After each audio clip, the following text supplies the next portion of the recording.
ஆனா அதே சமயத்தில் நீங்கள் வளர்க்கின்ற பெட்ஸுக்கு இந்த மாதிரியான ஏதாவது ஒரு டிசீஸ் இருக்குங்கிற பட்சத்துல நம்ம பாதுகாக்கணும். 7ஆம் அறிவுன்னு ஒரு படம் பார்த்திருப்பீங்க. அவன் நாய்க்கு ஒரு இன்ஜெக்ஷன் கொடுத்திருப்பான். அந்த நாய் பல இடத்துக்கு போகும். அது படத்துல இன்ஜெக்ஷன் கொடுத்துறான், கரெக்ட் தான். ஆனா அதே மாதிரி ரேடிஷால பாதிக்கப்பட்ட பல நாய்களோடு சேர்ந்து அந்த நோயை மேலும் மேலும் பரப்பி நம்மையும் நம்முடைய சமுதாயத்தையும் அழிக்குங்கிற பட்சத்துல நம்ம ஏன் அந்த நாயை கொல்லக்கூடாது? அந்த கருணைக்குள்ள எப்படி நீங்க வந்துட்டு தவறுன்னு சொல்றீங்க? நிறைய பேர் சொல்றீங்க, யாரோ ஒருத்தன் வந்துட்டு ஒரு கொலை செய்யறான், கொள்ளை அடிக்கிறான், பாலியல் வன்புணர்வு குற்றவாளி ஆகிறான், அதனால எல்லாருக்கும் வந்துட்டு தண்டனை கொடுத்துட முடியுமா அப்படின்னு சொல்ல வரீங்க. எல்லாரையும் செய்யணும்னு அவசியம் இல்லை. பட் தெருவுல ஏன் நாய் வளரணுங்கிறது தான் என் கேள்வி. இப்போ உங்களுக்கு பிடிச்சிருக்குங்கிற பட்சத்துல நீங்க வீட்டுல போய் வச்சுக்க போறீங்க, பாதுகாப்பா வளர்க்க போறீங்க, அதுக்கு இன்ஜெக்ஷன்லாம் போட போறீங்க, பெட்ஸ் வளங்க தப்பு இல்லை.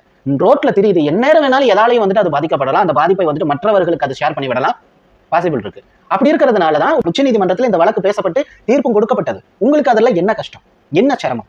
நீங்க சொல்றீங்க அந்த நாய் மீது கருணை காட்டுங்க, அப்படி இப்படி எல்லாம் பேசுறீங்க, சரிதாங்க. உங்களுடைய கருணையை நான் அப்படியே ஏற்றுக்கொள்கிறேன், தப்பு இல்லை. ஆனா அதே சமயத்தில் பல குழந்தைகள் சாவுறாங்களே, அதற்கு என்ன பதில்?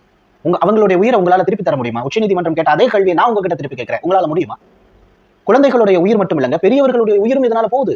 மனசை கல்லாக்கி கொண்டுதான் இந்த விஷயத்தை செய்ய வேண்டியதா இருக்கு.